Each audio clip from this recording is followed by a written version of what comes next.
I've always said it, that in Nigeria, there appear to be two sets of rules, one for the Igbo man and another for the other Nigerians. This is exactly what I saw in court today. Today's court session wasn't just another hearing. It was a moment of tension, confusion, and deep curiosity.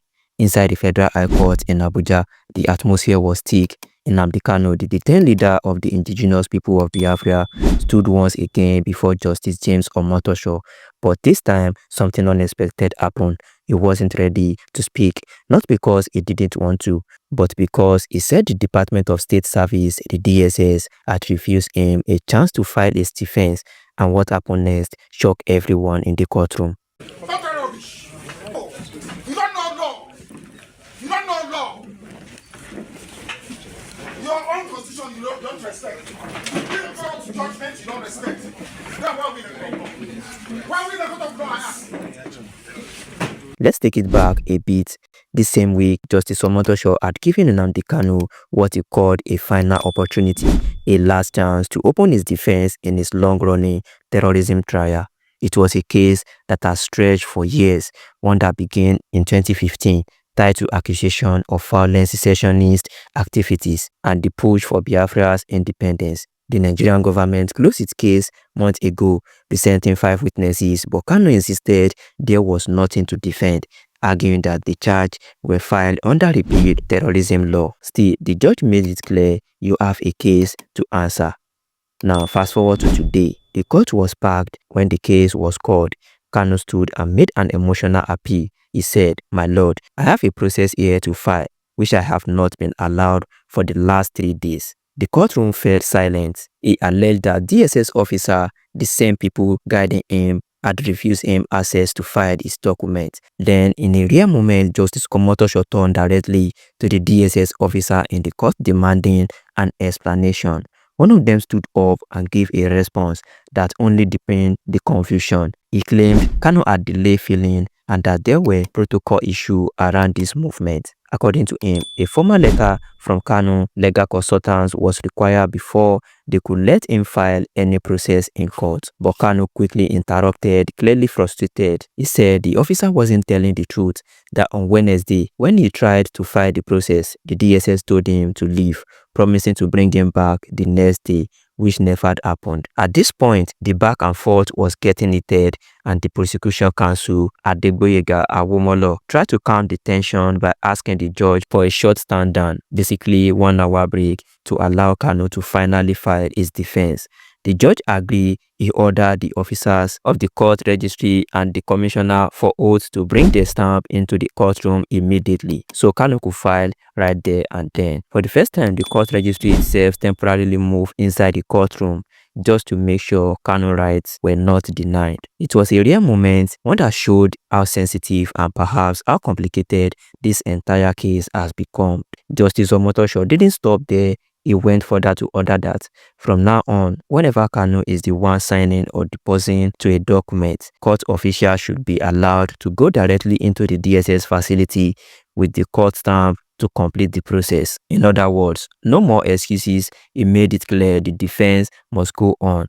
This case has been dragging for years, but what happened today highlights something deeper than just legal delays. It shows the constant struggle between the justice system, the security agency, and the right of the accused. Nnamdi Kanu might be a controversial figure, but due process is still process. When the court begins to question whether a defendant is being allowed access to his own legal right, it raises a bigger question about how justice truly operates in Nigeria. For many watching this case, it is not only about Kanu himself, but about whether justice is being seen to be done or just being managed. The next hearing will determine how far this defense can go and whether Nnamdi Kanu can finally take the stand or be shut out for good. But one thing is certain, the courtroom drama is far from over, and as Nigerians continue to debate what justice means in this case, one truth remains: transparency in this trial is more important now than ever. What do you think about today's documents? Do you believe Kanu is getting a fair chance to defend himself, or do you think the system is stacked against him? Let us know your thoughts in the comment section below. If you found this analysis insightful, make sure you like and share this video so that YouTube can recommend it for us.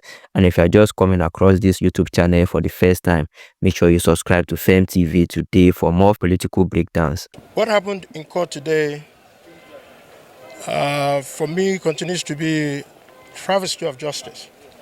I've always said it, that in Nigeria, there appear to be two sets of rules. One for the Igbo man and another for the other Nigerians. This is exactly what I saw in court today. First of all, my name is Honorable Obi Agocha. I represent the great people of Iguano, Umuahia North and Umuahia South Federal Constituency. I am the primary representative for Mazi Nnamdi Kanu. So I'm going to speak to you as a layman. I'm not a lawyer. Today, there was a motion that was filed. Previously, I believe at the end of October, another motion was filed. And none of those motions were challenged by the prosecution team. They didn't raise any objection. The court did not overrule anybody, but admitted the motion. So on what basis then is the trial, the efforts that are being put to compel Mazi Nnamdi Kanu to trial when the motions have been put and yet to be challenged by the prosecution team? Mazi Kanu is asking for a simple question: on what law is he being tried? Neither the judge nor the prosecution team have answered that. If they are determined in the way they have steamrolled this process, rushing to a judgment, then like Mazi Nnamdi Kanu says, there's a God in heaven, and the injustices that have been meted to Igbos, we will not forget. We will not forget. Even if we forget, our children and our grandchildren will not forget.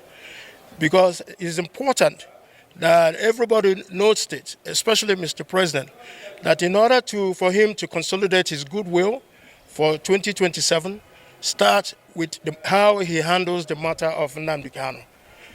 Because you cannot be there as the father of the nation and Mazi Nnamdi Kanu is being treated in the manner that he's been treated, when every other person who has been charged with almost similar offenses as Mazi Nnamdi Kanu, a determination of the court has been let go. So why is Nnamdi still being held down, being punished, being subjugated? It's simply because he's an Igbo man.